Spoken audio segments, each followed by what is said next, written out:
再打下去也不会有什么结果，不如今日就此作罢。若是我道行稍低，刚才一不知。Ni hao para senior, balik lagi sama Bang Day nih cuy. Bagaimana kabarnya hari ini? Semoga selalu dalam keadaan sehat ya cuy. Ya udahlah, kita lanjut aja ke chapter 207 ya. Tapi sebelum lanjut, minimal like dulu dong. Subscribe sekalian kalau senior berkenan. Oke, kita gaskan aja ke alur ceritanya. 你可曾听过幻月洞府？青云开山祖师青云子和中兴之祖青叶诛仙古剑，正是出自其中。历代只有掌门能进入洞府修行。莫非幻月洞府？ Di luar rumah, suasana di puncak bambu besar tetap setenang dalam ketenangan. Sangat sunyi, entah kemana semua orang. Song Daren menatap sosok di depannya. Dahulu, ia adalah junior yang paling ia sayangi. Murid ketujuh yang dianggap paling tidak berbakat oleh Guru Tian Buyi di puncak bambu besar. Namun kini, waktu telah bergulir. Segalanya telah berubah. Setelah 10 tahun, ini adalah kali pertamanya mereka bertemu. Selama ini, bagaimana kabarmu? Tanya Song Daren sambil duduk menghadap Guili. Guili tidak menjawab, hanya terdiam. 10 tahun, waktu mengalir seperti air, membawa dirinya berjalan melewati jalan panjang yang penuh penderitaan. Song Daren menatapnya dalam-dalam. Dalam ingatannya, pemuda bernama Zhang Xiaofan yang pernah ia kenal, kini raut wajahnya masih sama seperti dulu. Namun pada raut wajah itu terlihat jelas rasa lelah dan pengalaman yang pahit. Song Daren menghela nafas dan berkata, "Bagaimana kondisi tubuhmu sekarang?" Guili menunduk melihat ke arah lukanya. Ia mendapati kain perban di dadanya kini telah rapi dan bersih, menggantikan kain compang-camping yang sebelumnya. Jelas sekali, para senior dari puncak bambu besar telah membalutnya kembali dengan teliti. Luka di dadanya masih terasa nyeri, tetapi jauh lebih baik dibandingkan sebelum ia pingsan. Ia terdiam sejenak lalu berkata, "Tidak terlalu parah." Saat mengucapkan itu, ia seakan teringat sesuatu, lalu memandang Song Daren sambil berkata, "Aku sudah keluar dari Qingyun. Kalian masih menganggapku sebagai adik seperguruan?" Song Daren tersenyum, walau senyumnya mengandung sedikit kepedihan. Ia berkata, "Nyonya Guru sudah memberitahu kami semua." Mendiang Guru. Saat mengucapkan kata mendiang, mata Song Daren memerah. Suaranya bergetar. Guili yang mendengarnya pun tubuhnya bergetar pelan. Song Daren menenangkan diri lalu melanjutkan, "Guru semasa hidupnya pernah berulang kali berkata kepada Nyonya Guru kalau beliau tidak pernah secara pribadi mengusirmu dari puncak bambu besar. Guru pernah berkata 10 tahun lalu kau sebenarnya tidak bersalah, dan hari ini selama kau masih mau, maka kau tetaplah murid ketujuh dari puncak bambu besar, adik seperguruan kami."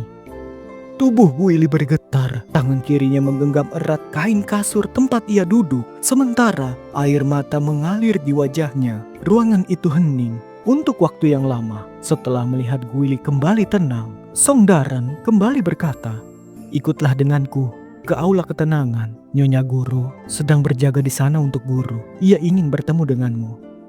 "Baiklah," jawab Guili. Mereka berjalan melewati gerbang setengah lingkaran yang begitu akrab di matanya. Song Daren berjalan di depan tanpa berkata-kata. Guili mengikuti di belakangnya. Tanpa sadar, teringat saat ia pertama kali datang ke puncak bambu besar, juga mengikuti punggung Song Daren seperti ini. Mengenang masa lalu, terasa seperti mimpi.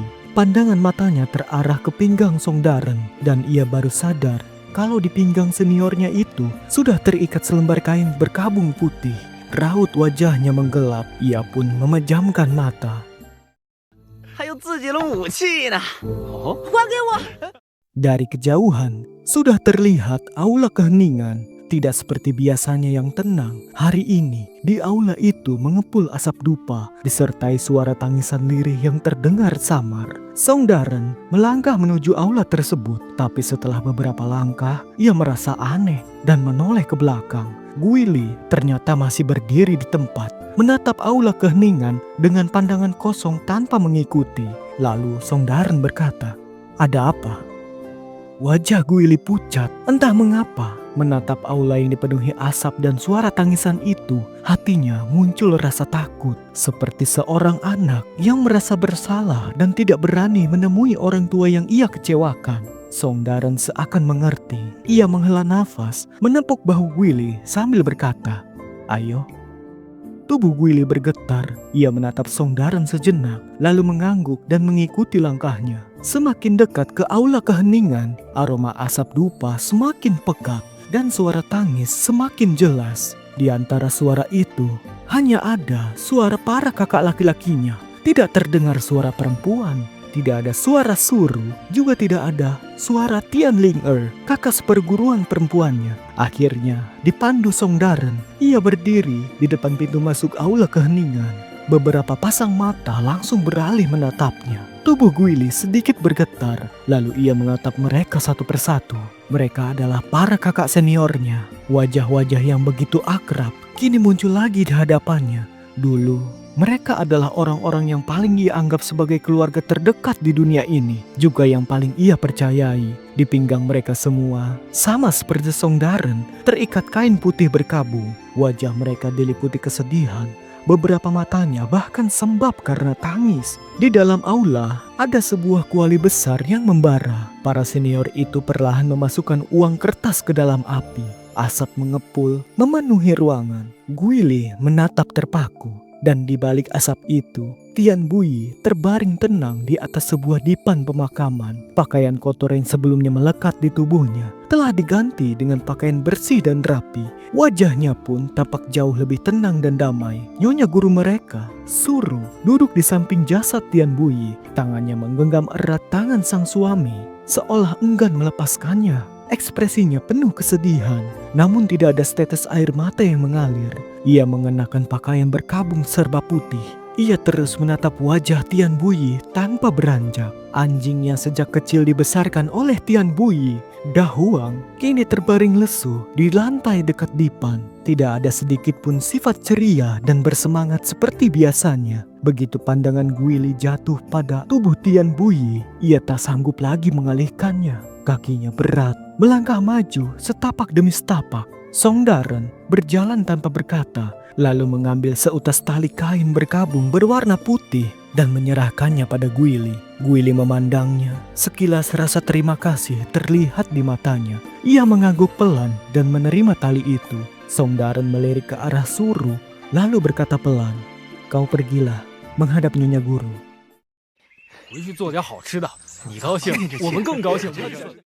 Setelah berkata begitu, Song Daren berlutut di hadapan jasad Tian Bui dan memberi hormat 3 kali. Saat mengangkat kepala, matanya sudah memerah lagi. Kemudian ia berjalan menuju para saudara seperguruan, berlutut kembali, dan dari tangan Wu Dai ia menerima setumpuk uang kertas untuk ia masukkan ke dalam api.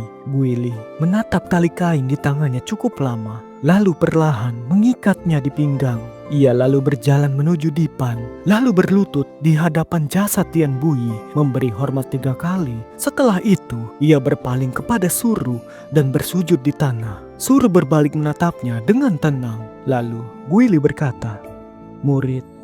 Suaranya terhenti dan setelah beberapa saat, barulah ia melanjutkan dengan nada rendah dan berat.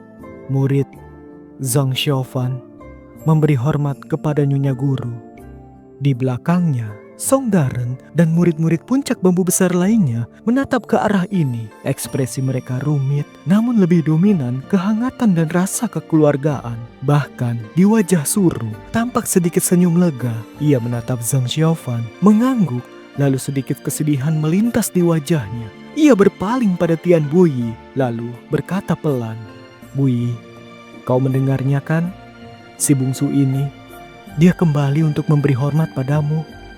Tubuh Zhang Xiaofan bergetar. Ia bersujud di kaki Suru, tidak mampu berkata apapun. Air mata mengalir deras di wajahnya. Beberapa saat kemudian, Song Daren menyeka air matanya, berjalan ke sisi Suru, lalu berkata pelan, "Nyonya Guru, mohon petunjuk untuk urusan pemakaman guru. Kita juga harus memberi kabar kepada para tetua dari tiap puncak." Dan aku berencana pergi ke puncak naga untuk memberitahu adik Ling agar dia tidak perlu terburu-buru. Suru tiba-tiba memotong kata-katanya dengan nada datar. Song Daren terkejut, begitu pula para murid di belakangnya, termasuk Zhang Xiaofan. Suasana di aula keheningan langsung menjadi hening. Setelah beberapa lama, Song Daren memberanikan diri untuk bertanya hati-hati. Nyonya Guru, kami semua mengerti bahwa Anda berduka. Tapi urusan pemakaman ini tidak bisa ditunda. Wajah Suru tetap datar, bahkan ia sama sekali tidak melirik Song Daren. Sejak tadi, selain melihat sekilas Xiaofan yang baru kembali, matanya hanya tertuju pada Tian Puyi. Song Daren kebingungan. Ia melirik para murid yang sedang berlutut membakar uang kertas, tapi mereka semua saling berpandangan tanpa tahu harus berbuat apa. Saat itu, Suru memanggil, "Daren." Song Daren segera menjawab, "Iya Nyonya Guru, apa ada perintah?" Suru berkata, "Kau dan yang lain keluar dulu. Tanpa panggilanku, jangan ada yang masuk." 都几时了？不做饭了？师傅，我大白痴！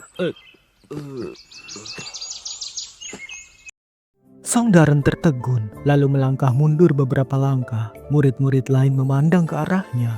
Hedaze yang biasanya paling cerdik menggelengkan kepala dengan wajah khawatir. Melihat itu, Song Daren mengerutkan kening dalam-dalam. Ia sudah bersama para saudara seperguruan ini selama bertahun-tahun dan sangat mengerti kekhawatiran Hedaze. Di antara mereka, Song Daren adalah yang paling lama mengikuti Tian Puyi dan Suru. Tidak ada yang lebih paham darinya betapa dalam hubungan suami istri mereka. Mereka takut kalau pada saat mereka semua pergi, Nyonya Guru tidak kuat menahan kesedihan dan melakukan hal nekat. Begitu terpikir hal itu, wajah Song Daren langsung pucat ketakutan. Kakinya sama sekali tidak bisa bergerak. Tepat saat itu, Suru menatap tajam ke arah mereka, lalu membentak marah. "Kalian ini sedang apa? Apa karena guru kalian sudah meninggal, kalian tidak menganggap aku sebagai istri guru kalian lagi?" Beberapa suara terdengar hampir bersamaan. Selain Zhang Xiaofan yang sejak awal sudah berlutut di depan Suru, para murid lainnya termasuk Song Daren juga langsung berlutut, menunduk dan memberi hormat. Song Daren berkata dengan tergesa-gesa, "Murid tidak berani, murid tidak berani." Suru menghela nafas. Wajahnya tampak dipenuhi rasa lelah yang mendalam, seolah tidak punya tenaga lagi untuk memarahi orang. Ia hanya melambaikan tangannya dan berkata pelan, "Keluarlah." Song Daren dan yang lainnya tidak berani membantah. Wajah mereka muram saat mundur perlahan. Namun, hati mereka terasa berat, seperti ada batu besar yang menekan. Tidak tahu harus berbuat apa. Zhang Xiaofan memberi hormat beberapa kali kepada Suru, lalu perlahan ikut mundur. Namun, baru beberapa langkah ia berjalan, tiba-tiba Suru berkata, "Lao Qi, kau tetap di sini. Ada yang ingin kutanyakan padamu." Zhang Xiaofan tertegun dan berhenti melangkah. Sementara itu, Song Daren dan yang lain justru menghela nafas lega. Bagaimanapun juga, selama masih ada orang di sisi Nyonya Guru mereka, seharusnya tidak akan terjadi hal yang tidak diinginkan.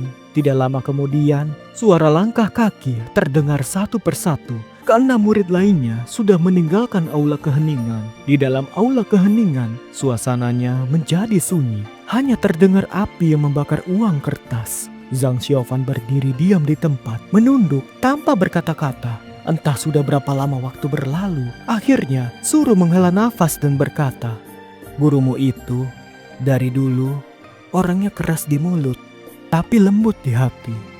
Peristiwa 10 tahun lalu, ia selalu menyimpannya di hati, walau tak pernah mengatakannya padaku.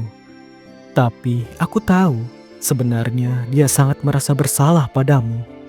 Mata Zhang Xiaofan memerah. Ia menggeleng keras-keras lalu berkata, "Tidak, itu salah murid. Murid yang tidak berbakti, yang mengecewakan guru. Murid yang tidak pantas di hadapan guru." Sudut bibir Suru bergetar sedikit mendengar suara Zhang Xiaofan yang bergetar karena menahan tangis, seakan turut membangkitkan luka di hatinya. Walau ada rasa sakit di matanya, ia tetap berusaha menahannya dan tidak menitikkan air mata. Ia memandang wajah Tian Puyi dengan tatapan sendu lalu berkata lirih, "Di hati gurumu, dia tidak pernah menganggapmu sebagai murid yang sudah diusir dari perguruan. Kau mengerti?" Zhang Xiaofan menunduk dan menjawab. Murid mengerti. Lalu Suru melanjutkan. Sekarang, sejak kamu sudah mengakuinya kembali sebagai gurumu, pergilah dan bakarlah uang kertas untuknya. Anggap saja kamu sudah sedikit membalas baktimu. Aku percaya Bu Yi juga akan senang karena itu. Zhang Xiaofan menggertakkan giginya, lalu berlutut di hadapan jasad Tian Bu Yi. Ia memberi hormat 3 kali, matanya basah oleh air mata. Kemudian ia bangkit dan berjalan menuju kuali besar, lalu kembali berlutut di depannya. Api di kuali itu sudah mulai mengecil. Zhang Xiaofan menoleh ke samping dan melihat di dekatnya masih ada beberapa tumpuk uang kertas tebal yang belum dibuka. Zhang Xiaofan meraih setumpuk uang kertas, membuka segelnya, lalu perlahan-lahan memasukkan per 3 lembar ke dalam nyala api. Cahaya api kembali perlahan menjadi terang, membakar semuanya menjadi abu. Suru duduk di samping jenazah Tian Bu Yi, menatap api yang bergolak tidak menentu. Tiba-tiba ia bertanya, saat gurumu meninggal, apakah kau ada di sisinya? Tubuh Zhang Xiaofan bergetar, lalu ia perlahan berbalik, tetap berlutut di samping Tungku, menghadap Suru dan menjawab pelan, iya. Suru menatapnya lalu bertanya lagi, kemarin setelah kau pingsan, aku mengganti obat dan mengobati lukamu. Tapi aku menemukan sesuatu di luka berat di dadamu. Di tubuhmu ada jejak Qi pedang api merah milik gurumu yang paling parah melukai meridianmu. Apa yang sebenarnya terjadi? Jantung Zhang Xiaofan berdegup kencang, telapak tangannya basah oleh keringat. Setelah beberapa saat, ia berkata pelan, itu memang guru yang melukaiku sangat parah. Tapi ucapannya terhenti. Malam itu begitu banyak kejadian aneh yang terjadi berturut-turut. Terlebih lagi, gurunya yang ia hormati sepanjang hidup harus tewas, membuatnya sulit untuk menceritakan semuanya. Lalu Suru berkata dingin, katakan yang sebenarnya padaku. Zhang Xiaofan tidak berani menatapnya. Ia menunduk lalu perlahan menceritakan semua kejadian malam itu. Mulai dari bertemu orang misterius di reruntuhan desa Chao Miao, pengejarannya hingga keluar kota Heyang dan kembali ke desa, bertemu Tian Bu Yi dan Lu Sueci hingga kematian Tian Bu Yi. Semakin ia mendengar, wajah Suru semakin pucat, terutama ketika sampai pada bagian terakhir, darahnya seakan lenyap dari wajahnya. Kedua tangannya menggenggam erat tangan Tian Bu Yi. Akhirnya, Zhang Xiaofan berkata pelan, semua itulah yang terjadi. Murid tidak berani menyembunyikan apapun dari nyonya guru. Suru menatap lama wajah Tian Bu Yi yang damai. Mungkin di hati suaminya, ia tidak pernah menyesal. Ia hanya merasa ini adalah hal yang harus ia lakukan. Ia menarik nafas dalam, duduk tegak lalu berkata, kau benar-benar melihatnya jelas? Zhang Xiaofan bingung lalu berkata, maksud nyonya guru? Suru berbisik, orang misterius itu. Apakah benar-benar ketua sekte, kakak senior Dao Xuan? Zhang Xiaofan menarik nafas panjang lalu berkata, murid melihatnya dengan mata kepala sendiri. Meskipun dia menjadi abu, murid tidak akan salah mengenalinya. Suru mengangguk pelan. Setelah beberapa saat ia bertanya lagi, dari ceritamu, ketika Bu Yi kehilangan kesadaran dan menyerangmu, apakah Lu Sueci dari puncak bambu kecil yang membunuhnya? Tubuh Zhang Xiaofan bergetar, keringat dingin mengalir di dahinya. Ia menatap Suru yang memandangnya tanpa ekspresi, tatapan yang menembus hingga ke lubuk hatinya. Setelah beberapa lama, ia berkata pelan, iya. Suru tidak bicara, hanya menatapnya kosong. Wajah Zhang Xiaofan berubah-ubah penuh penderitaan, hingga akhirnya ia berkata, nyonya guru, sebenarnya Lu Sueci melakukannya untuk menyelamatkanku. Dia tidak akan. Tidak, ini salahku. Lalu ia berlutut di kaki Suru, lalu berkata, nyonya guru, ini semua salahku, bukan salah Lu Sueci. Suru menghela nafas, lalu berkata, cukup, jangan dilanjutkan. Zhang Xiaofan menunduk diam, namun wajah Suru tidak sekeras atau sesedih yang ia bayangkan. Setelah kesedihan berlalu, di wajahnya muncul ekspresi berpikir. Setelah beberapa saat, ia bertanya lagi. Kau bilang tadi sebelum meninggal, Bu Yi sempat sadar dan mengenalimu. Benar begitu? Zhang Xiaofan mengangguk. Iya. Apa dia sempat bicara? Zhang Xiaofan berpikir sejenak lalu berkata, guru berkata 2 kalimat. Apa saja? Kalimat pertama, ia hanya mengulang 3 kata. Bukan salahnya. Kalimat kedua, ia memintaku membawa jasadnya kembali ke puncak bambu besar untuk diserahkan pada Nyonya Guru dan menyampaikan pesan. Wajah Suruh berubah lalu berkata, pesan apa? Guru meminta Nyonya Guru menahan duka dan jangan melakukan hal bodoh. Suruh tertegun, matanya berkaca-kaca, tubuhnya terkulai lemah, lalu ia hampir roboh. Zhang Xiaofan yang sedih dan khawatir hanya bisa berlutut dan berkata, Nyonya Guru, mohon tahanlah dukamu. Beberapa waktu kemudian, suara Suruh terdengar lebih tenang. Aku tidak apa-apa, bangunlah. Zhang Xiaofan berdiri melihat wajah Suruh yang sudah kembali tenang. Meski kesedihan masih jelas di matanya, keheningan kembali menyelimuti ruangan itu. Zhang Xiaofan menambahkan beberapa lembar uang kertas ke dalam tungku. Saat itu, Suruh tiba-tiba berkata, di hatimu, apakah kau juga menyimpan kebencian pada Sueci yang telah membunuh gurumu? Zhang Xiaofan terdiam, lalu berkata pelan, Nyonya Guru, aku tidak menyalahkan siapapun, hanya menyesali kelemahanku. Aku lebih rela andai yang mati itu aku. Suruh menatapnya lalu berkata, apa kau tahu maksud Buyi mengatakan bukan salahnya sebelum meninggal? Zhang Xiaofan terkejut lalu berkata, maksud Nyonya Guru? Suruh tersenyum pahit lalu berkata, kalau dugaanku benar, gurumu rela mati di tangan Sueci. Zhang Xiaofan terperanjat. Nyonya Guru. Suruh menghela nafas panjang, menatap Tian Buyi yang tampak damai, seakan hanya sedang tidur. 这几天他天天打扰你练功，不给他点教训，我就不叫天人了。好香啊！不愧是我们大竹峰的大厨，厨艺越来越好了。 Baiklah teman-teman, sampai juga di akhir cerita. Terima kasih untuk teman-teman yang sudah nonton sampai selesai. Like bila kalian suka dengan Jade Dinasti. Jangan lupa subscribe ya, biar nggak ketinggalan alur ceritanya. Dadah!